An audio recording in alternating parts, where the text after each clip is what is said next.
Okay. So thanks so much for the invitation.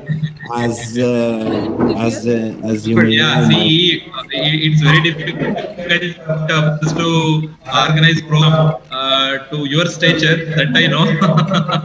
oh, See, thank you. I used to see you. Minimum there would be 4 visits in your account in a month. Yeah, yeah. That I know. Hello. Uh, yes, ma'am. Rekha, madam. So we could start. Okay. Honorable dignitaries, learned delegates, respected teachers and students, a very warm welcome to one and all present here.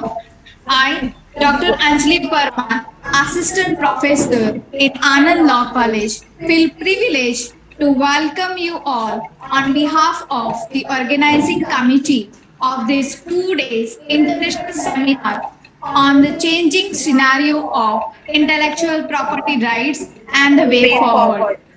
Well, I would say that if you knew what it was we are doing, it would not be called research, isn't it?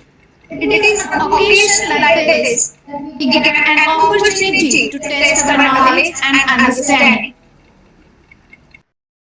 This is the place where we look forward to get an exposure about what the best of brains think about the very dynamic topic, the changing scenario of intellectual property rights and the way forward. Now, this is the apt time to get into the program. Now, I request Dr. Amit Kumar Parmar sir, the principal of Anand Law College, for welcome address of our 2 days research person, Dr. Enrico Nadio. Please, sir. Thank you so much. Can you hear me? Wait, Can you wait, hear me? wait, wait. Okay, thank you. Hello.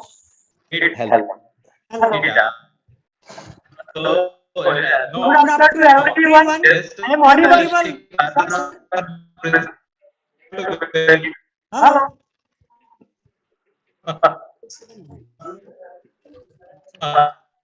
Sir, sir, you are audible. Amit sir, you are audible. Haji. Yes, sir. Good afternoon to everyone. I, Dr. Amit Parmar, Principal Anand Law College, once again welcome you all in the online technical sessions of 2 days international seminar on the topic of the changing scenario of intellectual property rights and the way forward, organized by Vaikunta Baliga College of Law, Udupi, in association with Dogra Law College, Bari Brahmans, Jammu, Law College, Durgapur, West Bengal, Anand Law College, and Anand Gujarat, and Anand College of Legal Studies, Gujarat, and Equits Victoria Foundation in Bihar. As we all know, we all are gathered here for the international seminar relating to intellectual property rights. So, with immense pleasure, I would like to announce that after the successful completion of technical session 1 in online mode, offline mode, it is a time to start technical session 2. I again welcome to chairpersons of these technical sessions and all the participants in the online technical session. Thank you very much once again to all of you.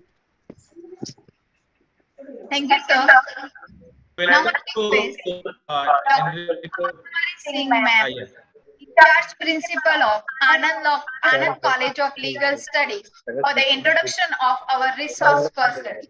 Please, ma'am. Thank you, Dr. Anjali, for giving me this opportunity. Actually, we are really delighted that we have an eminent speaker as well as expertise on this subject. We welcome, sir. We welcome Dr. Enric Bonadio, sir. Sir is a teacher at City University of London. He teaches lectures, advises in the field of intellectual property law. Sir's current research agenda focuses on inter alia, that is intersection between IP and technology, as well as copyright protection of non-conventional forms of creativity. Has attracted funds from different research institutions, including the European Commission, UK Research and Innovation, UK Economic and Social Research Council, and the UK Higher Education Innovation Funding. Sir is also Deputy Editor and Chief of the European Journal of Risk Regulation. Sir has delivered number of classes and expert sessions, in fact, more than 120 universities and institutions around the world. Sir is also visiting professor at EU University, that is in Tokyo, University Catholic, that is University of Ankara, Turkey, and several other institutions which are named as other. Sir has been visiting scholar at the University of Melbourne and CUNY Law School, New York, 2016. University of Tel Aviv 2018 and 2019, and University of West Indies 2023. Sir frequently appears in media as an IP expert, and Sir research has been covered by CNN, Wall Street Journal, Financial Times, Washington Post, New York Times, Reuters, South China Morning Post, BBC. Number of plethora of things are there to share. So we are really delighted to have you, and we are really, feeling blessed to have you. And I think all delegates and everyone is lucky to hear you, sir. So session, over to you, sir. Thanks so much for the introduction, for the invitation to deliver this talk at your university. It's a privilege. Maybe next time in person, who knows? I would like to visit your institution. But let me tell you about the topic of this today. I will talk about a cutting-edge technology which is now going from strength to strength. Artificial intelligence, machine learning, in particular generative AI which is capable of creating new content without a predominant human role. Humans are there, they feed the machine, they train the machine with the enormous quantity of data from human creation, so literature, visual arts, music. So the machine is trained in a way which makes the machine itself capable of creating a new content which is not foreseeable to the human being who has fed the machine. There is kind of, there is no foreseeability of the final output, right?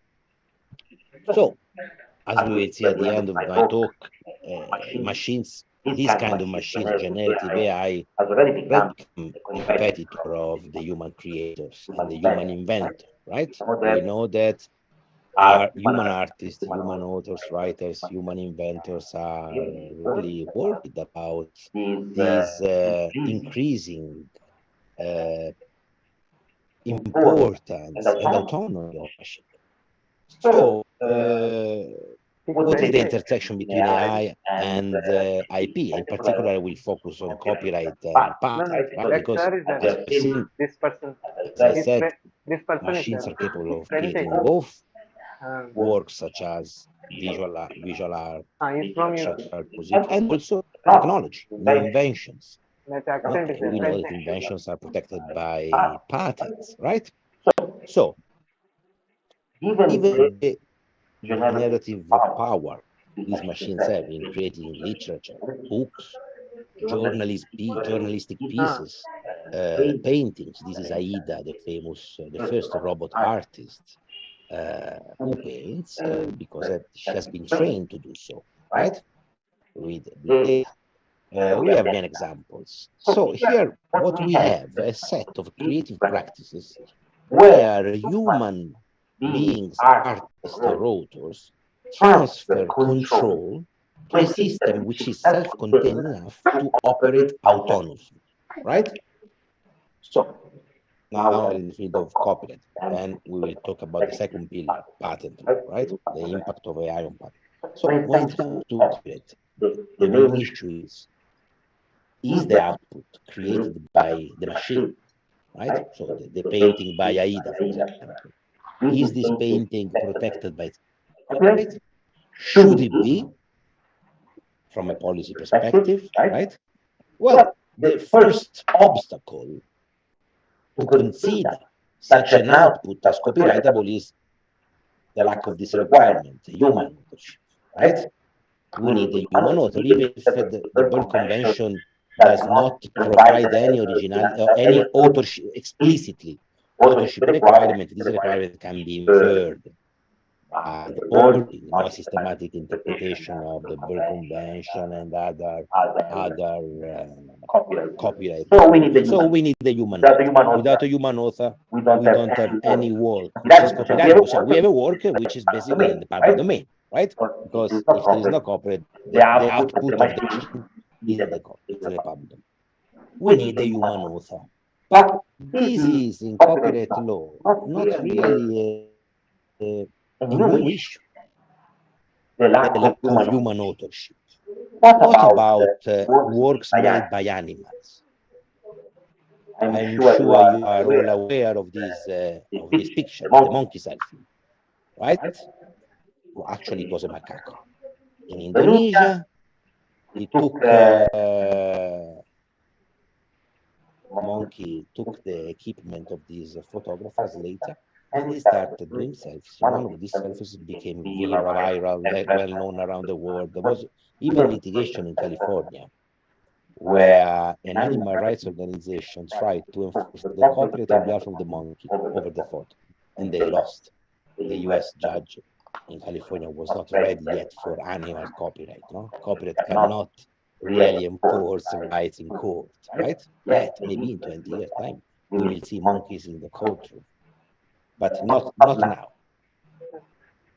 Again, the issue of lack of human authorship is not new, because it surfaced, it emerged in several old cases, especially in America, case of works created by celestial voices, religious channeled texts, channeled from the dead people through the medium and to our world. Well, in all of these cases, the judges said, well, no, we need a human author, right? A precise human author. Without that, we cannot really say that God is the author and copyright owner. Actually, I'm reading now a very interesting book by Andrew Ventimiglia, a US scholar, Copywriting God, very interesting about religious issues and IP, such as copyright. So, as you can see, the AI issue here, the lack of human authorship, is not a new thing. Absolutely, there is another issue, which is originality, right? Originality is a requirement under copyright law. But again, can we say that works created by machines are original? The way the originality requirement has been interpreted, for example, in the EU, is quite anthropocentric, right? In InfoCap, the Court of Justice said, in order to have a copyright work which is original, it must be the author's own intellectual creation reflecting his personality. In another case, Paine said, we need a human personal touch. How can we say that machines have human personal touch? We can't, right? In the US, for example, this drawing, this work generated by AI was refused registration at the Copyright Office. Human authorship is a prerequisite to copyright protection, the Copyright Office said. Okay? What about, we can, I have, in my research, I have pushed for a sui generis right. So there is a UK provision in the UK Copyright Act, also in the Indian Copyright Act, actually, on computer-generated works. It is this provision. In the UK is section 9.3 of the Copyright Act. There is a similar, almost identical provision in Indian copyright law. which basically says that in case of computer-generated works, the authors shall be taken to be the person by whom the arrangement necessary for the creation of the work are undertaken. Okay? It's a useful provision which other countries don't have, which avoids public. AI works in India, UK, actually currently Ireland, Hong Kong, Jamaica, other common law jurisdictions, they have this provision, which accommodates, accommodates AI output. The problem is, but who is the person who made the necessary arrangement, right? That's the point. It's a legal fiction here, right? We consider author someone who just triggered the process, who made the arrangement.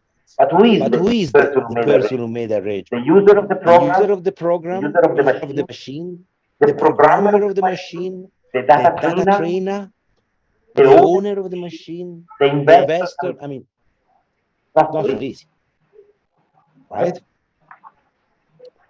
So, and the reason why I said maybe giving copyright protection, strong copyright protection, like in the UK and India, to AI created works might be dangerous because it might put at advantage machines vis-a-vis humans, right? If we give strong rights, and copyright is a strong right, right? In the case of computer-generated works, is 50 years after the work is created.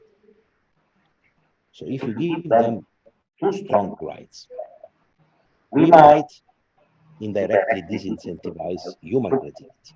Who is going to study college, art school, university, of fine arts, blah, blah, blah, blah, 20 years of, education, hard education, when the machine can do the same job in less than 1 year, 6 months?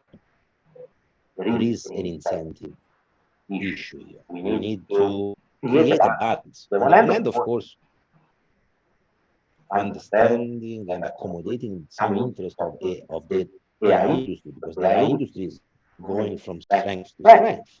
We cannot ignore it. They create outputs. They want protection for those outputs. But I think a strong IP copyright protection or copyright-like protection long, 50, 60, 70 years would be too much. Would, at the end of the day, put robots at advantage vis-a-vis humans. What I have pushed in my research, of course, public the final output, in my opinion, of the AI should be rewarded some form, awarded, acknowledged some form of, prize or recognition. Because otherwise we disincentivize AI investments in narrative AI. We don't want. I want to find the balance. In my opinion, the balance with human creativity. In my opinion, the balance must go through a sui generis right. What I propose in my research is, let's give, for example, a 3 years, very short period of protection, not copy, but just against literal copying. Let's say you are prevented from copying literally the AI output, but you can use it for translating purposes, for adaptation. So a thin, short right, in order to try to find a balance, let's say. Of course, when I see these suggestions, this proposal in my talks, I am often said, but why another sui generis right? We are fed up with sui generis rights.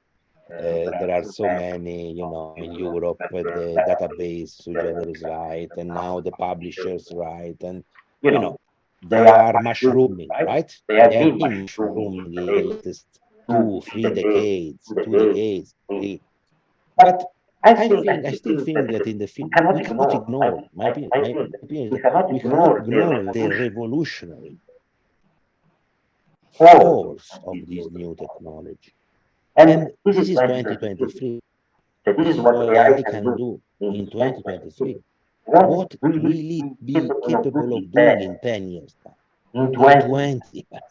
It's unimaginable, right? So sooner or later, that's my opinion, lawmakers, policymakers will need to make a choice.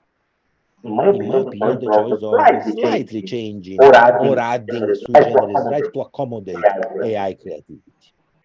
It's so strong and impactful technology, which will not be ignored, should not be ignored by lawmakers, in my opinion. A public domain solution, like in America, like in many countries, continental Europe, might discourage investments in AI, that's it, right?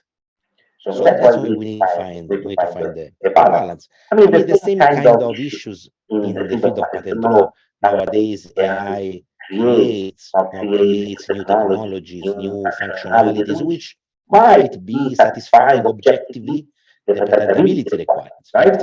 Or be this technology, the technology around this product has been developed by the creativity machine by Stephen Taylor, right? There has been a case you are aware of course, I guess, the Dabus case. It has been an academic project, professional project, where the team, they filed 2 patent applications for 2 inventions generated by machine. Dabus was the name of the machine. And they filed these 2 applications at many patent offices around the world, UK, EPO, USPTO, Israeli, German patent office, South Africa, Australia, and so on and so forth. In most, if not all of these cases, the patents were refused. And why? Because look at what they put in the box where the name of the inventor must fill, right?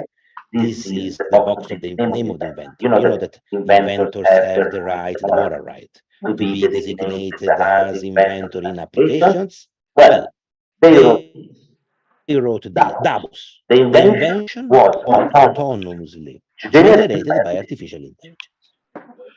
It was a provocation, right? They wanted to test the system. However, all these offices, or almost all, they said no.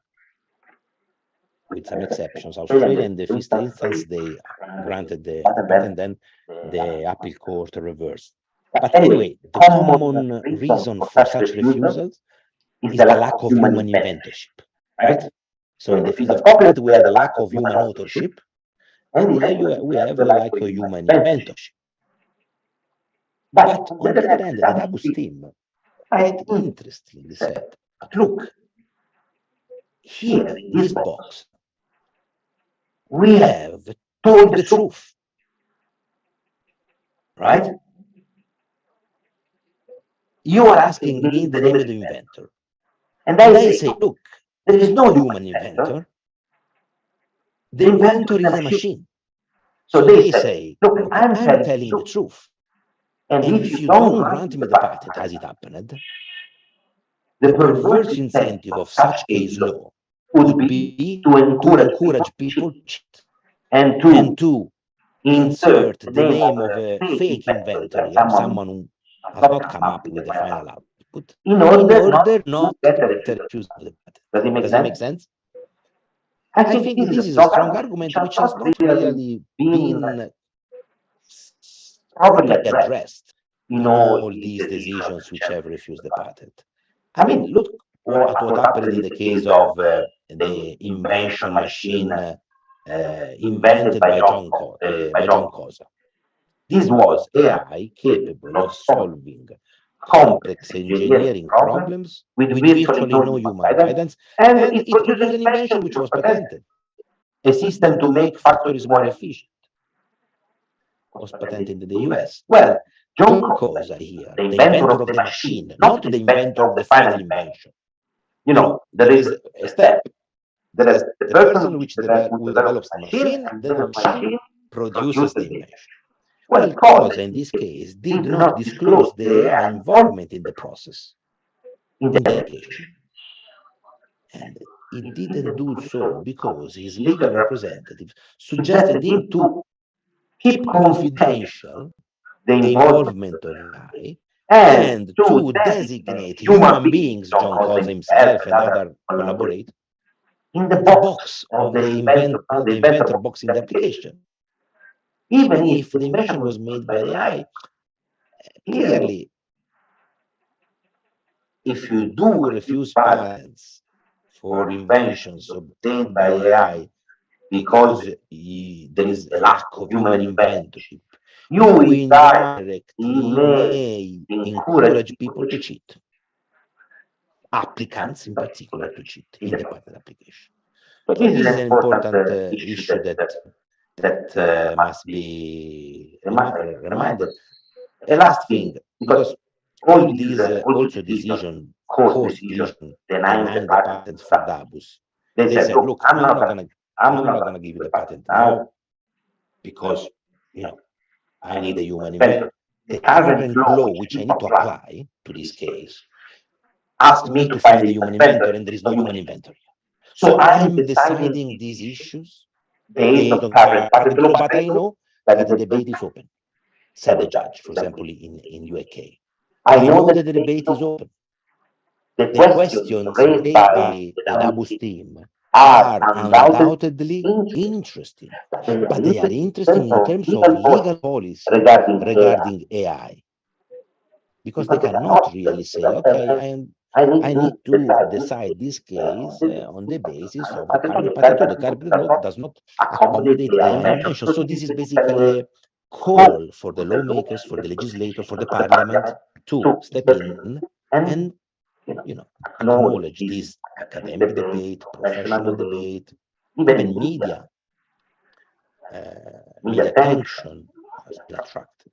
So it's time for the policymakers to intervene? Probably yes, as even suggested or slightly suggested by some judges around the world, right?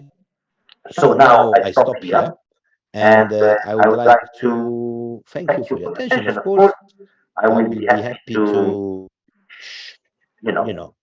to answer and listen to your questions and comments.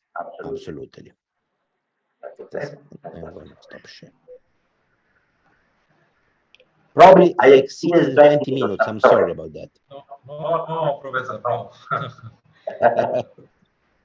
I was told 20 minutes, so probably Yeah. So I talked for half an hour. Yeah. It was very interesting, Enrico. So there were many issues, but some other occasion we will be listening to you certainly.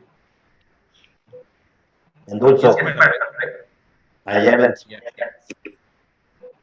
haven't mentioned, maybe I can mention now the issue of possible copyright infringement. Because in the past weeks and months, what we have seen is the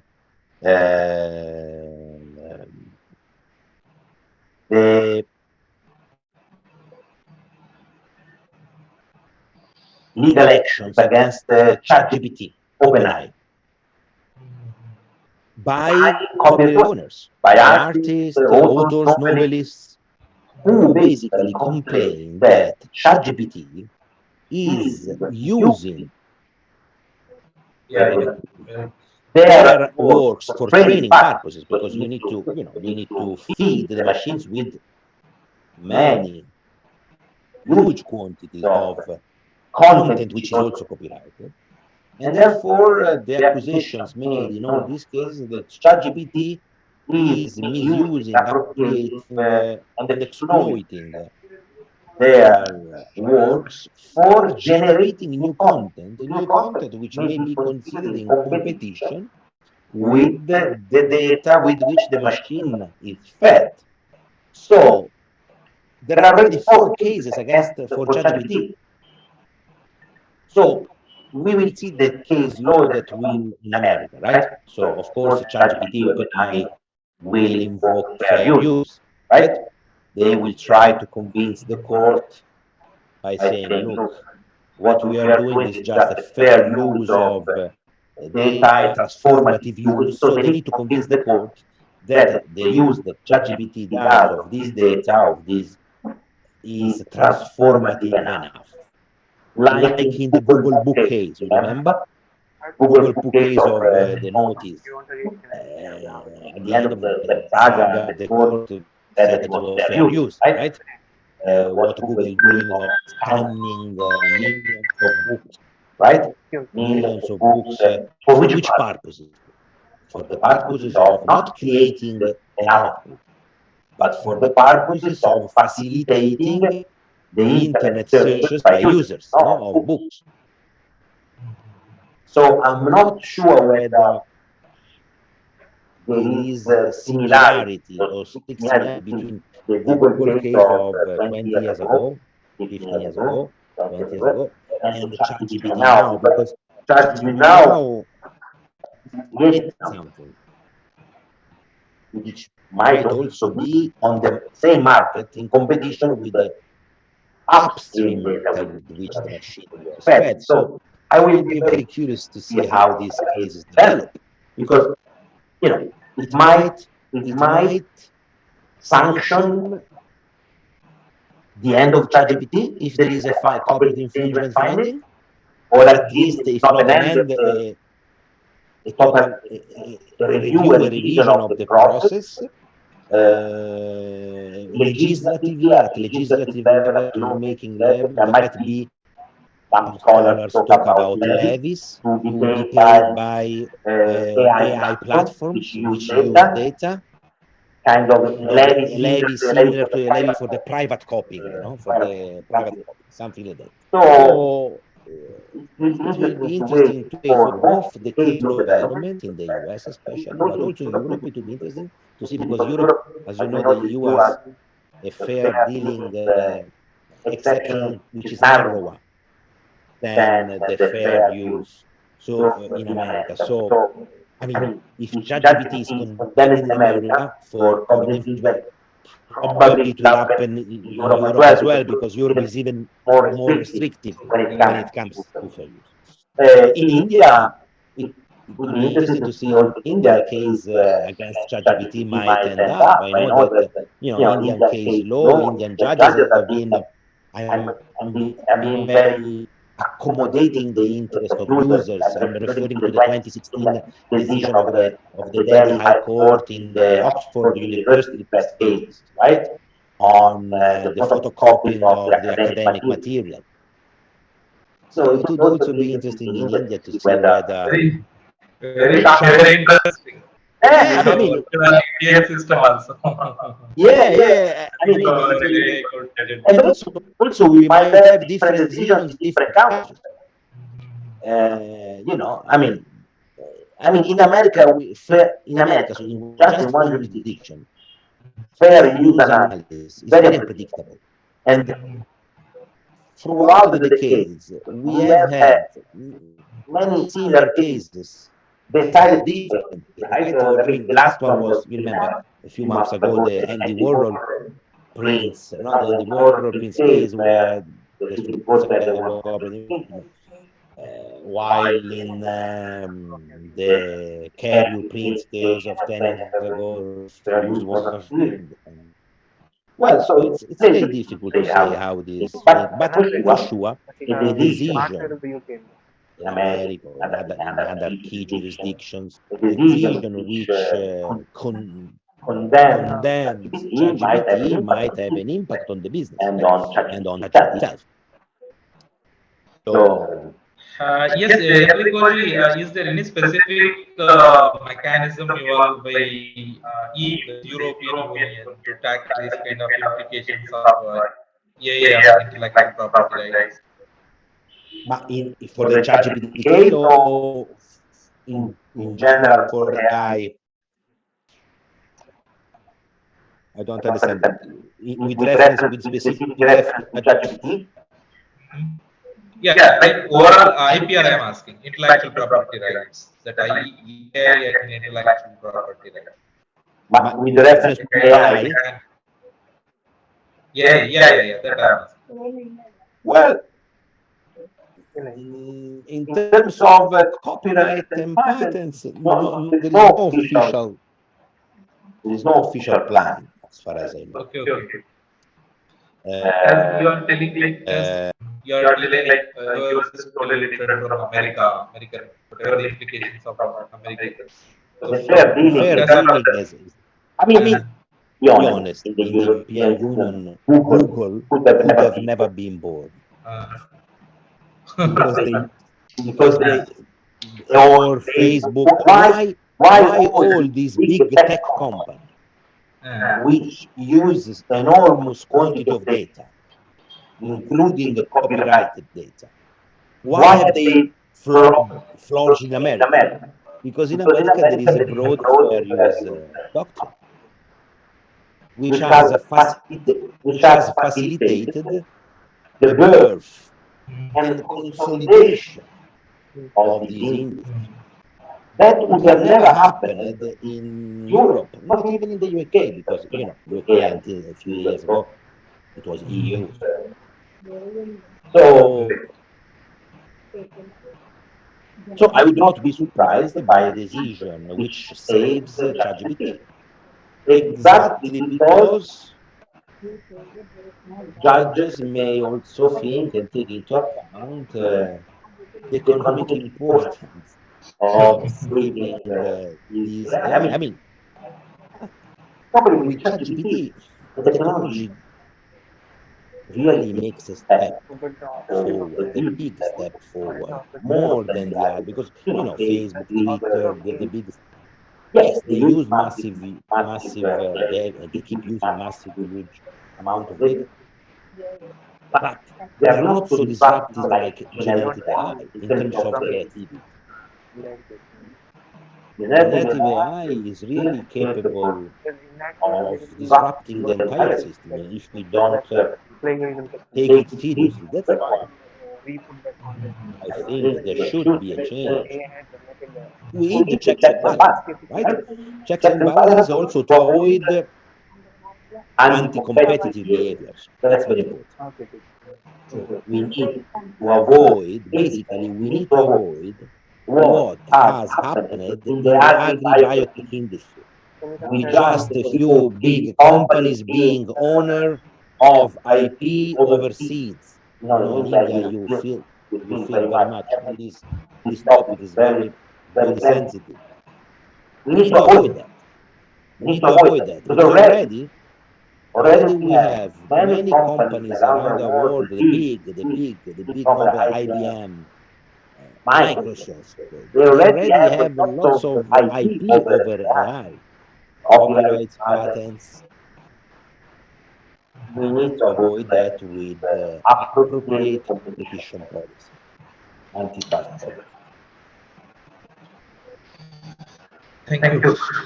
Uh, yes, if any other questions from audience, so what we could. Thank you so much. Thank you so much, sir, for sharing and enlightening us with your dignified knowledge. There is an end to everything, but we believe that there is never an end, but always a beginning. Thus, to conclude for today, I invite Dr.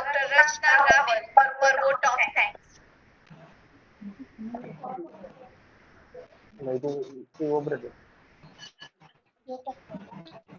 Thank you, Anjali madam. Good afternoon to one and all. I, Rachna Raval, on behalf of Anand Law College and Anand College of Legal Studies, as well as entire event team, extend a very hearty vote of thanks to Dr. Enrico Donadio, Reader, City Law College, United Kingdom, London, for sharing with us his expert opinion and views on intellectual property rights.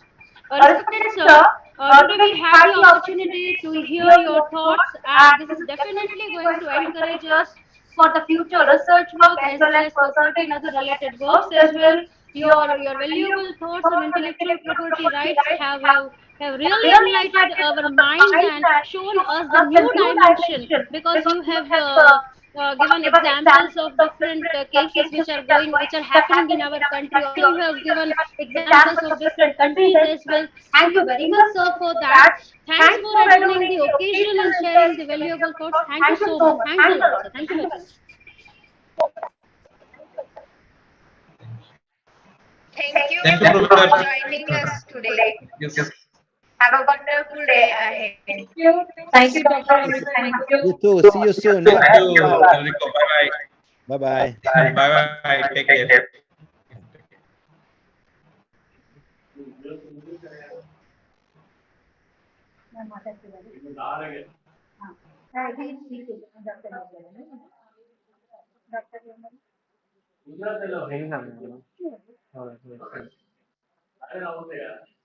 ಅದಾಯ್ತು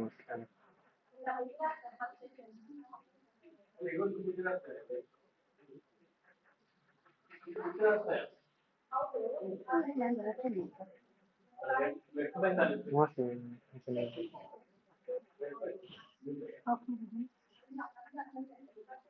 ಆಯ್ತು madam mostly ಆಯ್ತು madam ಮುಗೀತಾ ಹಾಗಾದ್ರೆ end ಮಾಡುದು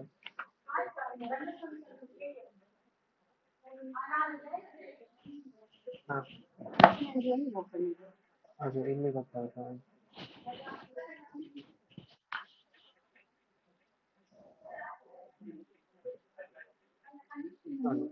ಅಲ್ಲ ಅಲ್ಲ ಹಾಂ ಇದು close all ಮಾಡಿದ್ರೆ ಎಲ್ಲ ಹೋಗ್ತದೆ ಹಾಂ ಓಕೆ